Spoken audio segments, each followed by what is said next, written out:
હવે વાત કરીએ અન્ય સમાચારની તો અમદાવાદમાં સતત બીજા દિવસે શંકાસ્પદ ઘી અંગે તવાઈ બોલાવાઈ છે। લાયસન્સ વગર ઘી ઉત્પાદન કરનાર એકમ પર એક્શન લેવાશે। 452 લીટર શંકાસ્પદ ઘી જપ્ત કરાયું છે। માતંગી ડેરી પ્રોડક્ટમાંથી સ્વચ્છતા અને બીજી અનિયમિતતાને લઈને એક્શન લેવાયું છે।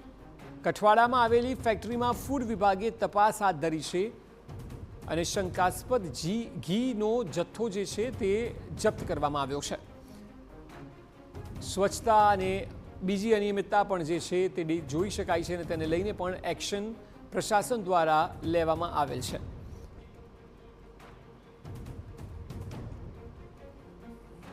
તો જુઓ, 2 દિવસમાં અમદાવાદમાં 2 ઘટનાઓ કે જેમાં ગઈકાલે 4850 કિલો ઘી જપ્ત કરવામાં આવ્યું, ત્યારે આજે 452 કિલો ઘી જપ્ત કરાયું।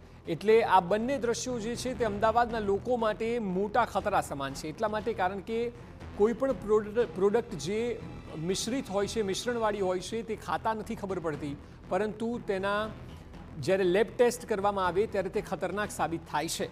અને આ પ્રકારે અમદાવાદીઓ સહિત ગુજરાતભરના લોકોના આરોગ્ય સાથે સીધી રીતે છેતરપિંડી થઈ રહી છે, કારણ કે લોકો આનાથી બીમાર પડે છે, મોટી બીમારીઓ પણ સર્જાય છે।